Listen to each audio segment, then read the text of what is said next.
Rain drizzled softly against the cafe window, painting the world outside in blurred streaks of gold and gray. Inside, the smell of roasted coffee and baked bread mixed with the low hum of conversation. It was one of those mornings when life felt heavy yet strangely beautiful, like hope and sorrow sitting side by side.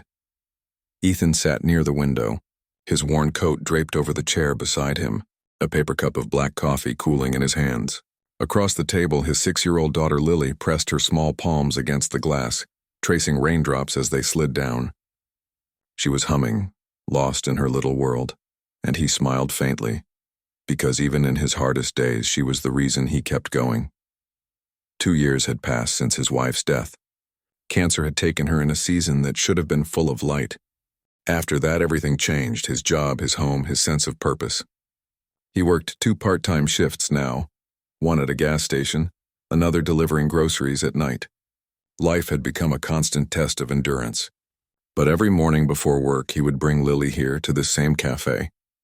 It was their ritual, their little pocket of peace before the world demanded more than he had to give. "Daddy, can I have the big cookie today?" Lily asked, her blue eyes wide with excitement. Ethan chuckled softly. "Only if you promise to eat your breakfast first." She nodded seriously, then giggled when he tried to tickle her. For a brief second, the heaviness lifted.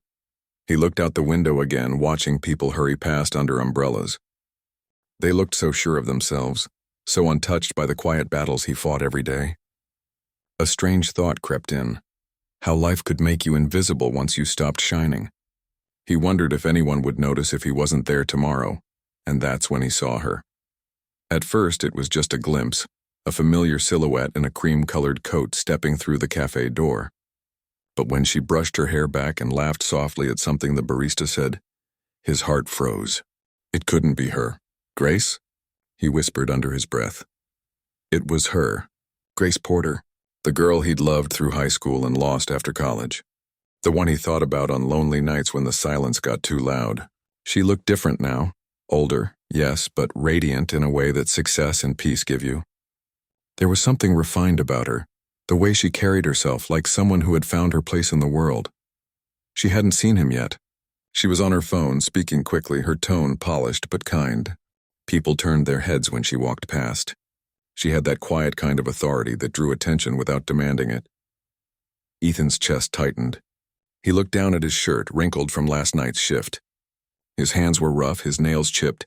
Beside him, Lily's backpack was patched at the corners, her shoes slightly scuffed. He thought of standing up, saying hello, and then thought better of it. Grace had moved on. People like her didn't look back, but fate, it seemed, had other plans. Grace ordered her drink, turned toward the tables, and froze. Her eyes locked on Ethan, and in an instant, 20 years melted away. She blinked as if making sure she wasn't seeing a ghost. "Ethan?" she said softly, her voice trembling just a little. He stood up awkwardly, unsure what to do with his hands. "Hey, Grace, wow, it's been a long time." Her smile appeared slow and genuine. "It really has. You look good." He laughed lightly. "That makes one of us." Lily peeked up curiously from her seat. "Daddy, who's that?" Ethan smiled down at her. "An old friend, sweetheart. This is Grace." Grace knelt slightly to Lily's height, her expression softening. "Hi there, Lily, that's a beautiful name." The girl grinned shyly. "Thank you." Grace stood again, her eyes searching Ethan's face. "Do you mind if I sit?" He nodded and she pulled up a chair. For a while, they just talked. Awkward at first, then easier as memories resurfaced. They laughed about the time their car broke down on prom night, about their crazy college plans. Yet under the laughter, there was a quiet sadness, a sense of 2 lives that had taken different roads. "So, how have you been?" she asked gently. He hesitated. "Doing my best. It's been a rough few years." Her expression turned serious. "I heard about Claire." "I'm so sorry, Ethan. She was lovely." He nodded, swallowing hard. "Yeah, it's been tough. But Lily keeps me grounded." Grace's gaze drifted to the little girl, who was now busy coloring on a napkin. There was something tender in her eyes, a mix of admiration and heartbreak. "And you?" Ethan asked, forcing a lighter tone. "What's life been like for you?" She smiled, a little bashful. "Busy. I run a company now. Tech consulting, mostly. It's been a wild ride." He chuckled softly. Of course you do. You were always the ambitious one. But when she mentioned company, he didn't realize she meant her company. Grace Porter, now Grace Porter Smith, was the CEO of one of the fastest growing firms in the city. A millionaire, though you'd never guess it by her warmth. They talked for nearly an hour, catching up between laughs and silences. Then Grace glanced at her watch, her face tightening slightly. I have a meeting in 20 minutes. I should go, but... Ethan, would you let me treat you both to breakfast before I leave? He shook his head quickly. No, that's okay. We're fine, really. Please, she insisted, already standing. Call it an old friend's wish.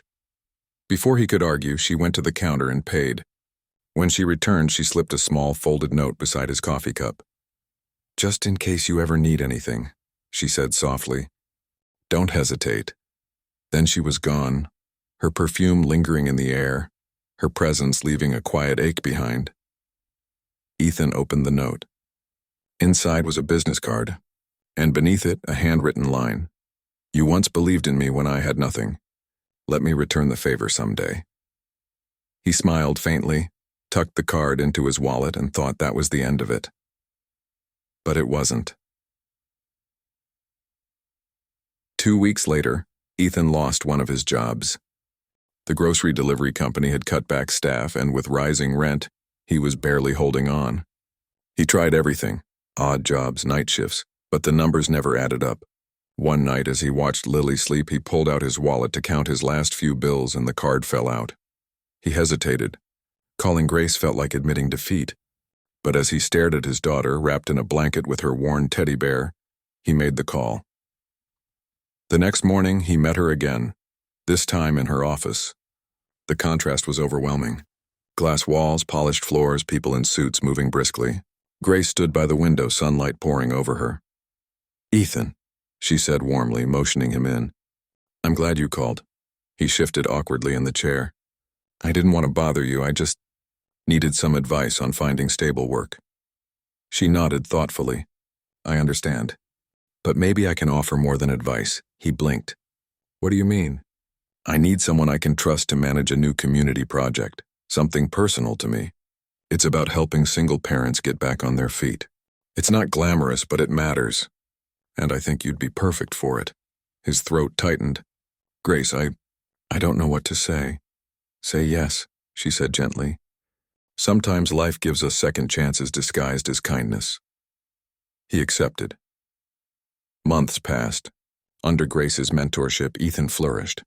The project grew fast, helping dozens of struggling parents find housing, education, and steady income. He rediscovered purpose, something he hadn't felt in years. Grace, too, seemed changed, more grounded, more open about her own loneliness. They became close again, though neither dared name what was growing between them. It wasn't about romance yet. It was about healing, about rediscovering faith in people. One evening, during a charity event for their foundation, Ethan stood at the podium to speak.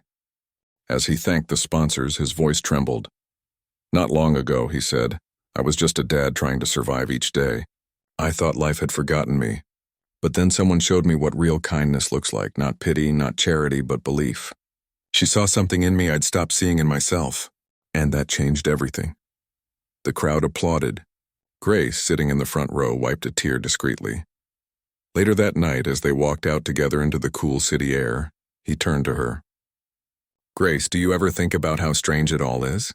You walking into that cafe that day, me being there. She smiled. I think sometimes the universe brings people back together when they're ready to understand what they couldn't before. They stood quietly for a moment, watching the city lights flicker across wet pavement. Lily ran ahead, her laughter echoing down the street. Grace reached out and took Ethan's hand, and this time he didn't pull away. Years later, the cafe near the window still stood. It became the headquarters of their foundation, the Lily Project, helping families rebuild their lives. Ethan and Grace, now partners in work and in love, often sat there with coffee, watching new stories unfold outside that same rain-streaked glass.